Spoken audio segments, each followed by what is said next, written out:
স্পটেই এখানে একটা মিনার দেখতে পাচ্ছি আমরা। এটা সম্ভবত মুক্তিযোদ্ধাদের স্মৃতি মিনার।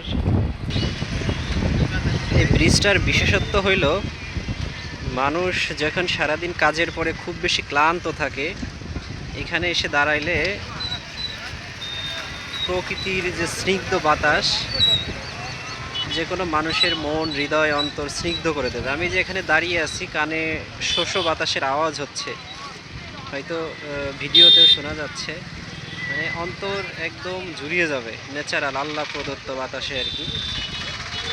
বিশেষ করে এটা নদীর বাতাস, তো নদীর পানির যে শীতল হাওয়া, এটা সরাসরি হৃদয় স্পর্শ করে। আর চারদিকে সবুজের সমারোহ, তাকালেই মনে হবে যেন যে ন্যাচারাল পার্ক আর কি। আল্লাহর সৃষ্টি কত সুন্দর, এখানে আসলে আপনি সহজেই উপলব্ধি করতে পারবেন।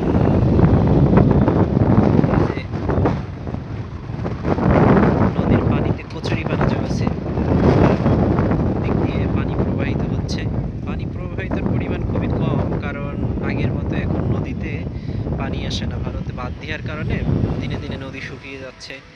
এদিকে এই যে আবার পার বেঁধে হলো সিএনজি স্টার্ট করছে নদীর পার বেঁধে। অনেক জায়গায় অবৈধভাবে বালি উঠল, নদীর পাড় দখল, এগুলোর কারণে আস্তে আস্তে আমাদের নদী প্রায় মৃতপ্রায়।